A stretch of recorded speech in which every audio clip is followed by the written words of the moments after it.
Kraft presents The Great Gildersleeves.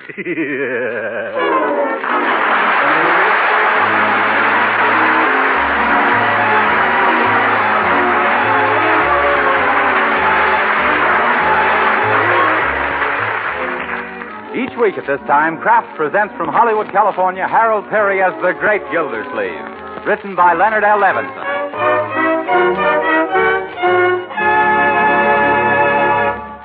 We'll hear from the Great Gildersleeve in just a moment.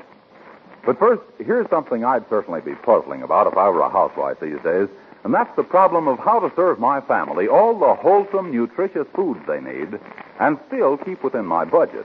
Well, here's one way to help solve that problem, and it's a mighty pleasant way, too. Yes, for nourishment your family needs, and for flavor they're sure to like. Serve them delicious, economical Parquet margarine, made by Kraft. You see, Parquet margarine is a highly nutritious food that's one of the best sources of food energy. And to Parquet's natural, wholesome goodness, Kraft adds vitamin A, 9,000 units to every single pound. But rich food value isn't all. Important, too, is Parquet margarine's flavor, that delicate, appetizing taste that makes it the favorite of thousands of families, for table use, for seasoning, for baking, and for pan frying. Just one taste will tell you about Parquet's flavor. So why not try delicious Parquet margarine tomorrow? Yes, ask your dealer for Parquet, P-A-R-K-A-Y.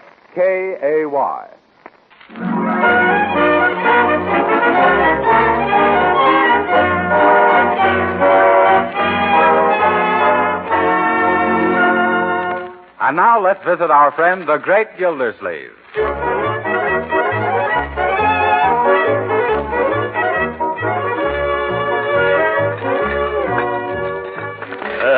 Don't eat your luncheon so fast, Leroy. Yes, Leroy. Where do you think you're going in such a hurry? To a fire. Uncle Mort gave me a quarter to burn the leaves. Yes. Say, leaf burning might be a good business for me to go into. Better get outside, Leroy. There's a wind coming up, and you're liable to blow your business right down the street. Okay. Say, did anybody see my sweater? Excuse me while I finish this front door. Yeah. Hello, Bertie. Mr. Gildersleeve in? Yes, Mr. Will. Just finishing lunch. Come on in, Judge. Thank you. Well, hello, Ted. Hello, Judge Hooker. This is an unexpected pleasure. Would you gentlemen care to indulge in a cup of coffee? No, only going to stay a moment. Mr. Wills and I have a little matter we want to discuss with you, Gildersleeve, in confidence. Oh, surely. Let's go into the library. Thank you. Well, Leroy, what are you looking for? My sweater. I left it here somewhere. Yes, on my moose head. That's no place for a sweater. I put it in your room. Thanks. Oh, hi, Judge Hooker. Hello, Ted. Hello, Leroy. Say, who do you think's going to win the game tomorrow? Leroy, we've got some business to talk over.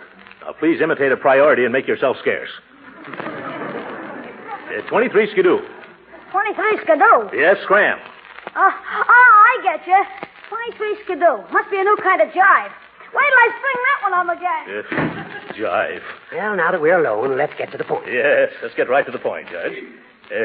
What is the point? Well, Ted tells me that you're interested in civic and municipal affairs. Yes, I am. It was Thomas Jefferson who said, or was it Benjamin Franklin? No, it was Thomas Jefferson who said, what did he say? Well, whatever it was, you can be sure it was right to the point, Judge. We've got an organization here in Summerfield, Gildersleeve, known as the CGA. Yeah? We strive to make our city a finer and cleaner place to live in, and now that you've become a resident of Summerfield, we want you as a member. Well, that's a great honor. I'm not sure that I deserve it, Judge. By the way, what is the CGA? The Clean Government Association, TP. Oh. I suggested that you were just the man to add the proper weight. Yeah? The proper weight in the right places. Right places, yeah. We want you to head the committee investigating conditions at our city jail. Oh, well, city jail, eh? Well, thanks. What's wrong down there? If I told you what's going on, it'd make your mustache curl. Yeah, the place can't hold on to its guests. What's the trouble? Poor service? No, prisoners keep escaping. Turnover is suspiciously high. Oh. We're getting ready to demand a cleanup. We want to get rid of the jailer. Everybody says he's made the place what it is. Yeah. Well, it sounds like he's created quite a stir. But we've got no evidence that we can put before the grand jury. Oh. We need the testimony of a reputable citizen who can gather the facts secretly. Well, now, how could we do that? One of our members offered to have himself arrested on some minor charge just so that he could get inside information. A splendid idea. Yeah, it would have been, except everybody knows him. The jailer and his gang would smell a rat. In fact, all our members are prominent, well-known citizens. Oh, that's too bad. Would have been a peachy plan. Well, if there was some good, substantial citizen who was new here in Summerfield. Yes, who wouldn't be recognized when he broke some petty law and landed in jail. Oh, that's right, a new man. A very excellent... Oh, no, you don't. I can see what's coming. I'm the guy you're leading up to. I won't do it. Pull your chin in, Gildersleeve. I'm disappointed in you. I thought you were going to be a useful citizen. But I don't like jails. What's wrong with them? I don't want to find out what's wrong with them. For one thing, they're too confining. They give me claustrophobia. Oh, poppycock. That's just your imagination. It is not. I've got claustrophobia so bad I can't even wear a double-breasted vest. But you're just the man we need. Where else can we find someone with your alertness and intelligence and daring? No place. Thanks for the compliment, Ted. I appreciate the honor, too. But no matter how thin you slice it, it's still 30 days in the clink. Oh, what's the use, Ted? He's all bull and bellow. No beef and brawn. No, look here, you.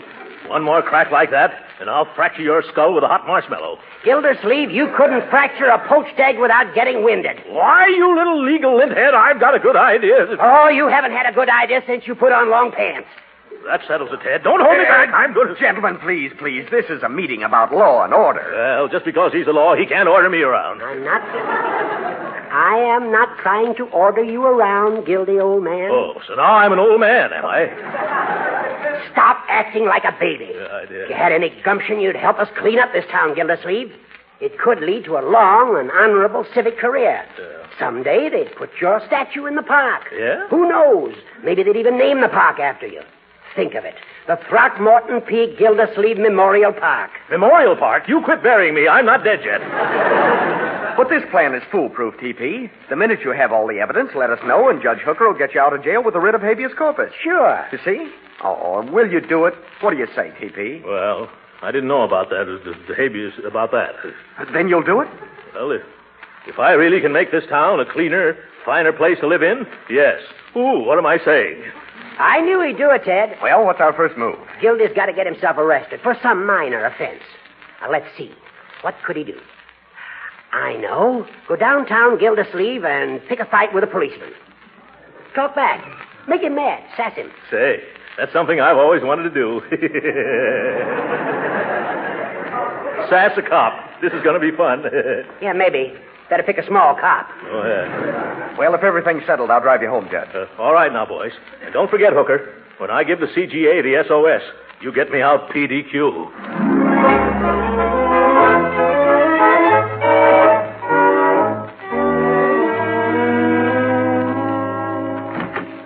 Well, children, how do you like your uncle's new fall outfit? Why, Uncle Mort, you look like a tramp. Yeah, what's the idea of the dark glasses? I'm going downtown to have myself arrested. What's the matter? Lose a bet on the Dodgers? You... No, Leroy. I'm only doing this to help make Summerfield a finer, cleaner place to live in. Not going to jail? Yes. Now, don't tell a soul, but I'm going there to investigate conditions for the Clean Government Association. Oh, I didn't understand. Oh, don't you get it, sis? Unc something like a G-man. Yeah. Oh, boy, wait till I tell the gang. Leroy, if one word leaks out about this, I'll be thrown right out of jail. Oh, gee, Unc, I wouldn't want that to happen. Yeah. I'll keep quiet. But I still don't understand why you're wearing those terrible-looking old clothes. Yeah, boy, is that a corny outfit. It's a disguise, Leroy. Do you like it? It's an old sack suit. Sack suit, huh? Looks like I forgot to take out the potatoes. Yeah. Well, it's 7 or 8 years old, Leroy. I wonder if suits fitted tighter then or if I've expanded. You shouldn't wear those pants, Uncle Mort. Huh? You can't stand up in jail all the time. Excuse me, Miss Marge. Who that man? What you want with these children? Go away, you tramp. Take it easy, Bertie. It's me, Mr. Gildersleeve. You sure? Why, of course. Well, you done frightened me from here to Christmas. What you doing dressed up like a scarecrow, only not so skinny? Well, Bertie, the truth of the matter is... Oh, don't tell her, Uncle Mort. You know how women are. They can't keep a secret. Yeah. She'll be telling it all around town before you even get to jail. Jail? Who's going to jail? You, Mr. Gildersleeve? What for you going to the pokey? Pokey?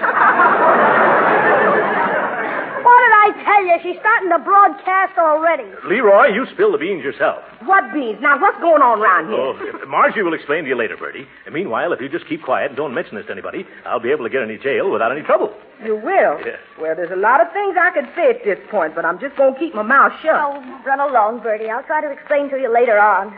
If I ever find out myself. Yeah. Okay, but I got a feeling in my bones, and it ain't rheumatism. Yeah. Well, what do you think, children? Do I look shabby enough? Sure, you look pretty good. That is pretty bad, pretty good. Don't you think so, Marge? Well, I don't know. There's something that doesn't quite fit in with the rest. Oh, yes, your mustache. That's it. Now, see here, Marjorie. I'm not going to shave off my mustache, even if it means I won't be able to get into that jail. Oh, you needn't shave it. Just trim it a little so it won't look so dapper. No. Yes, now come on. Here's a pair of manicure. Nothing doing, Marjorie. Don't you Here we dare touch a hair. Hold his head, Leroy. Okay, sis. Hold still, Uncle. Oh, Leroy, stop that. Quit. Cut it out, Hold children. it, Uncle. Hold It's taken me years to stop, Marjorie. You'll ruin the shape. Hold still, Uncle. Stop it. Leave my mustache alone. Oh, that's my nose you're trimming.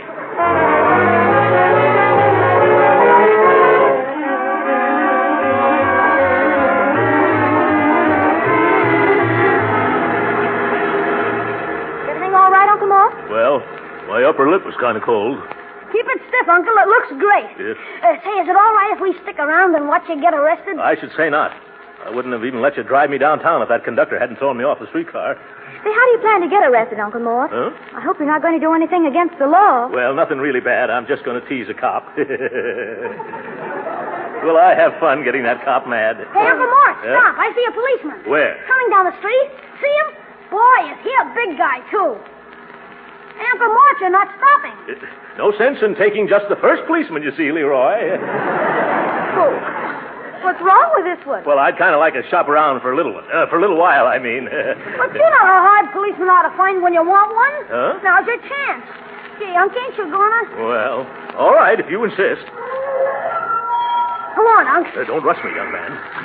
Well, what are we waiting for? Well, I just don't know how to begin this. Why don't you just bump into him? Look how big he is. There wouldn't be any fun in that. Then step on his corn. Yeah, step on his corns. That's like putting one foot in the grave. Hurry up before he passes, Unc. Now, quit pushing me out of the car, Leroy. Now, stop that. Whoop. Oh, Yeah. say, look where you're going, you. You stepped right on my foot. I did, officer? Well, why don't you keep those big, flat feet out of my way? They are big, aren't they? Huh? Yes, they are big. And clumsy, too. That's true. You know, I have the worst time with them, especially when I dance. I'm not interested in your waltzing dogs. Now, out of my way before I get tough. Oh, don't shout. I've got a splitting headache as it is. Oh, you have? I'll shout if I want to. Yes, by George, and I'd like to see you stop me. Now, really, mister, if you're going to create a disturbance, I'm not going to stand here and take it. You're not, eh? What are you going to do? I'm going home to bed. Oh! Wait a minute, aren't you going to arrest me? Oh, no. As a citizen and taxpayer, I insist on being arrested. Well, in that case, you better find a policeman. Yeah. Aren't you a policeman? Don't tell a soul, but I'm just getting home from a masquerade ball. Oh!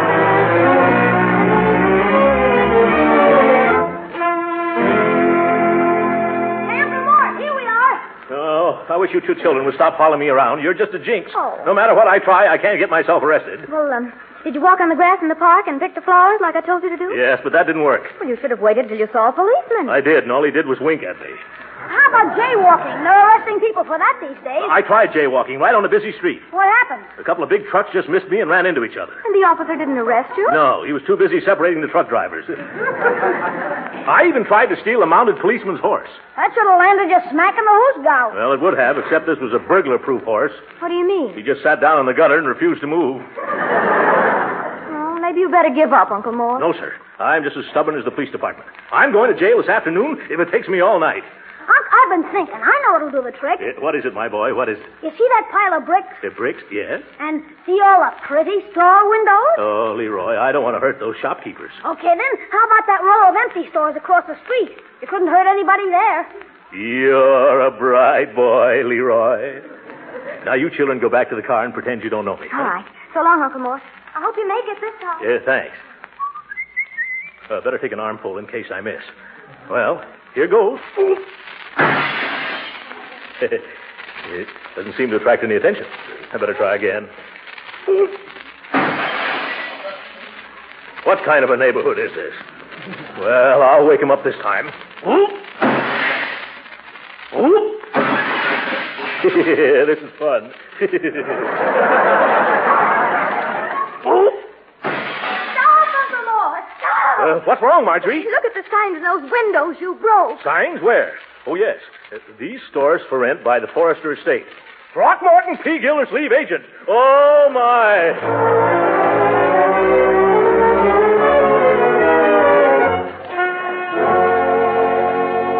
Now go on, Unc. Here comes a guy. Huh? Do as I told you, and I can't keep you out of the coop. Oh, but this is ridiculous, Leroy. I'm a little embarrassed.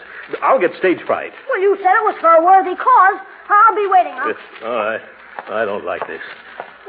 Excuse me, buddy, but could you spare a dime for a worthy cup of coffee? Why, sure, pal. I've been up against it myself. Here's a quarter. Oh. That's all right. Keep it up. Sooner or later, somebody's going to complain to the cop on the corner. Oh, to think. A Gildersleeve hustling handouts on the highway.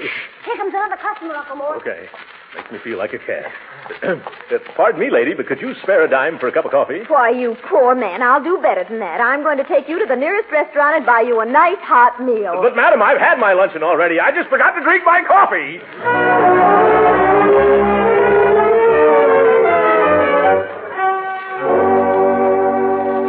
No, Leroy, I simply refuse to ask another person for another dime for another cup of coffee. Why, I've collected over $7 already. Here, to give it to some worthy charity. Start a fund to buy glasses for nearsighted policemen. What are you going to do now? I'm giving up. I never knew it'd be so hard to get yourself arrested. Come on. Your sister's waiting in the car. Oh, look, that lady dropped her purse. Hand it here, Leroy. Thanks. Which lady was it, Unc? The one with the hat like a waffle. Hey, lady! Leroy, you go to the car while I run ahead and give it back to her. Lady! Oh, lady! Lady! Oh, lady! Lady, I've been whistling at you for a block. I heard you. How dare you follow me? I wasn't following you. I was trying to catch you. What? Here's your purse, lady. You dropped it back there. I did not. But I thought I saw you. I have my purse right here in my hand. What? That was just an excuse to stop me and try to flirt, you masher. Masher? Who, me? Yes. A girl isn't safe anymore with wolves like you roaming the streets. Wolves? Now, see here. I wish there was a policeman around. I'd teach you a lesson. Quiet, lady. You're attracting a crowd. Why, you ought to be ashamed. Whistling and shouting at a poor girl. Girl? You wouldn't be so bold and sassy if my brother-in-law was here to protect me. Oh, my God. Excuse me, lady. Maybe I can help you. Quiet, please, quiet. Yes, quiet.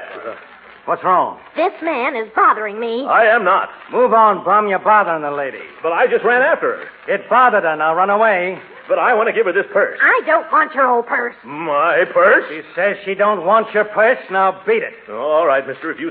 Wait a second. Who are you to tell me I should beat it? I'm a deputy sheriff, see? Now, if you don't want to be pulled in for mashing... But I swear, Miss... My purse, that man's got it in his hand. Huh? Hold him, he's got my purse. Oh, is this your purse? Well, I thought it belonged to the other lady. Stealing ladies' pocketbooks, too, huh? Huh? Now I got you on 2 charges. Mashing and purse snatching. Oh, but I tell you, Deputy, I'm innocent. Oh, yeah? Come on now, fatty. Let's go down to the sheriff's office. Well, I just saw it lying there on the sidewalk, mister, and I thought that... Are you coming quietly, or do I have to drag you to jail? I won't come quietly. You can't make me... If... What? You're going to take me to jail? You catch on fast. Well, why didn't you say so? Come on. I just can't wait till we get there.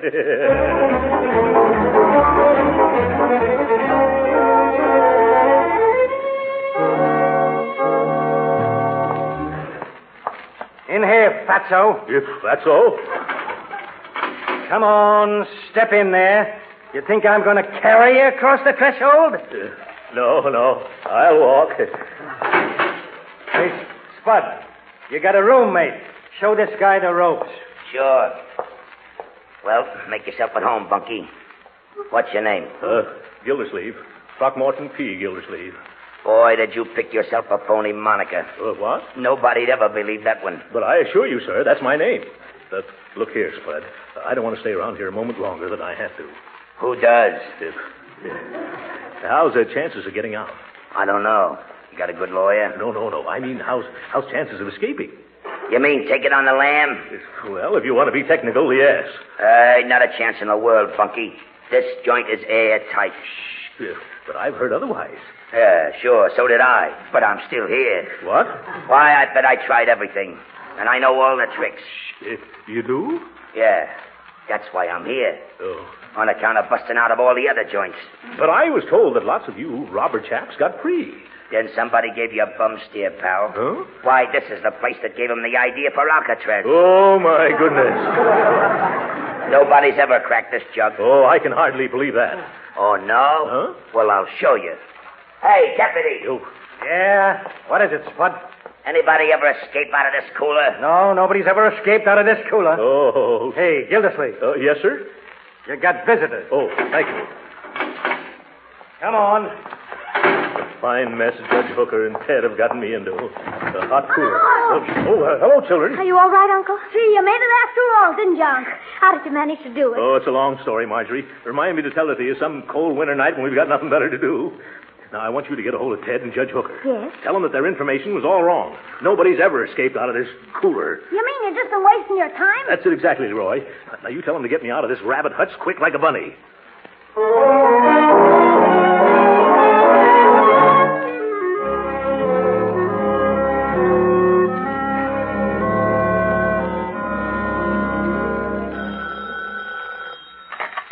Judge Hooker's chambers. Let me talk to Judge Hooker, please. This is Ted Wills speaking. Oh, sorry, Mr. Wills. He just left. Oh, I see. When'll he be back? Well, in about a week, he said. What? A week? He can't do that. Oh, yes, he can. He's just gone to New York on court business. But he can't go. He's left someone in the lurch. Oh, my goodness. Where's the judge stopping in New York? Well, he hadn't decided. He's going to let me know. What's the trouble? He's left an innocent man here in jail. Oh, that's what all you lawyers say. Oh. Goodbye. Marge, Leroy, what are we going to do? Poor Uncle Mort. Yeah, poor Uncle Mort.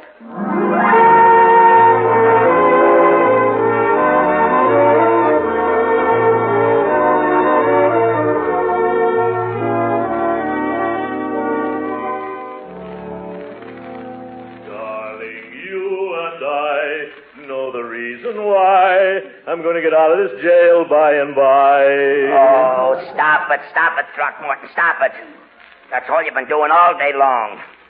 What are you so cheerful about? You'll soon see, Spud. I'll be out of here quicker than you can walk across this cell. Yeah, well, cut out that singing. I'm punished enough without that. I can't help it. I'm so happy about leaving this place, I've just got to sing.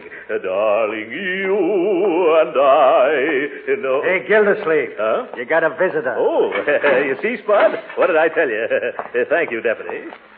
Darling, you and I know the reason why I'm such a happy guy. Oh, well, hello, Bertie. I'm glad to see you. Where is everybody? They was afraid to come down, Mr. Gildersleeve. Afraid? What were they afraid of? Afraid of you. They sent me down to break the bad news. What bad news? Judge Hooker done forgot all about you and went to New York for a week. What? Yes, sir. I told you something bad was going to happen. He can't do this to me. Bertie, did you ring me a habeas corpus? I'm sorry, Mr. Gildersleeve. All I brought you was a roast chicken. I don't want a roast chicken. Hey, I do want a roast chicken. Where is it? The man at the door, he done took it away from me. Why, that petty chiseler. But I don't think he's going to enjoy eating it. Why not? I stuffed it with some little sauce, some fries, and a little gun.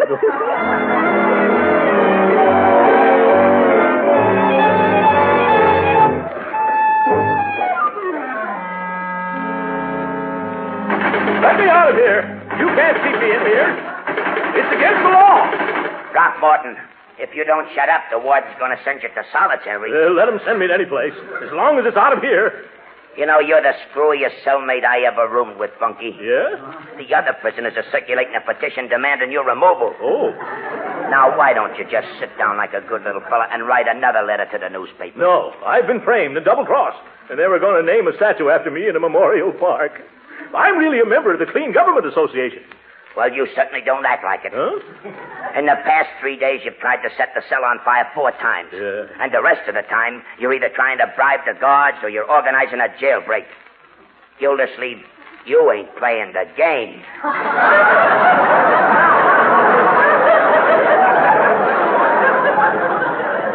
I don't want to play any games. I just want to play the anvil chorus on a certain judge's head with a baseball bat. All right, Gildersleeve, get your things. You're leaving. Leaving? I am? Oh, I can hardly believe that. Oh, this makes me very happy. That makes it unanimous. Oh, goodbye, Spud. Try to keep out of mischief from now on, Spud. Well, goodbye, boys. Behave yourselves. Get out of here! Bum cat! Yeah, glad to, Bum. Uncle Mort, you're free. Oh, hello, children. Hello, Ted. Hello, Hooker. Hello. Well, it took you long enough to get me out of here. Now, Gildy, it was all a mistake. Let's not discuss it here. Shall we go? Yes. But first, I want to ask you two great civic leaders a question. Where did you get your phony information? From a fortune teller? It wasn't phony. And why did you have to yell your head off about our investigation? It's all over town now. What difference does that make now, Hooker? There's nothing to prosecute here. The jail is escape-proof. I found that out. And from what I saw, it's run on the level, too. Of course it is. I knew that all along. Then why in the name of common sense did you send me here? That's just it. We didn't tell you to come here, Gildersleeves. What? No, this is the county jail. We told you to go to the city jail. Oh, my goodness.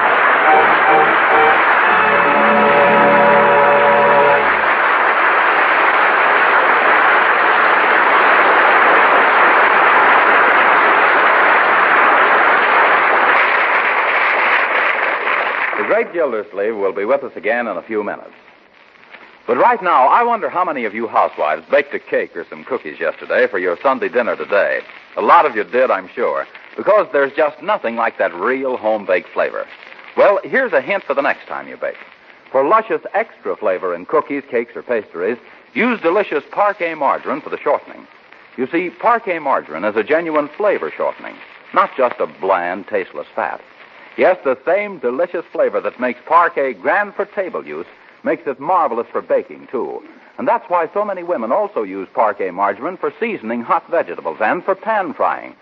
But whether you use Parquet margarine at the table, for seasoning, for baking, or for pan frying, you're adding valuable nourishment to your family's diet. And every pound of Parquet contains 9,000 units of vitamin A. And remember, good as Parquet tastes and nourishing as it is, Parquet is so economical, you can use all you want. So why not join the thousands of Parquet users and order a pound or two tomorrow?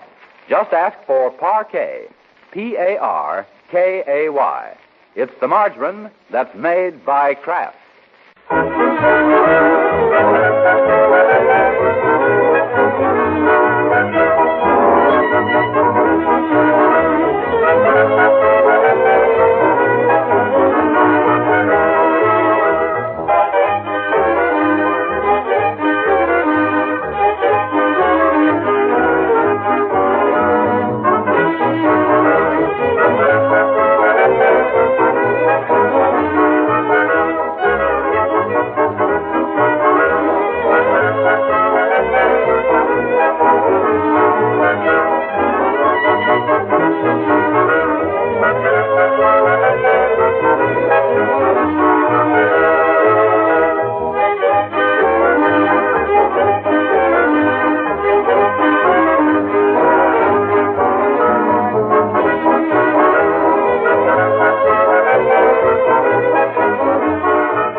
Hello?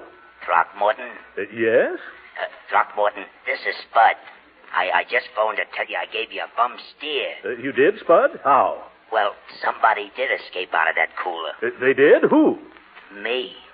So long, Throcky. Spud, you're not playing the game. Good night.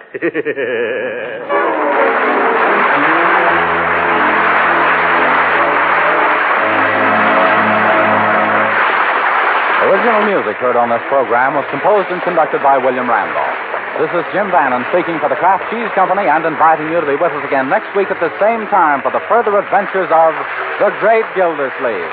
This is the National Broadcasting Company.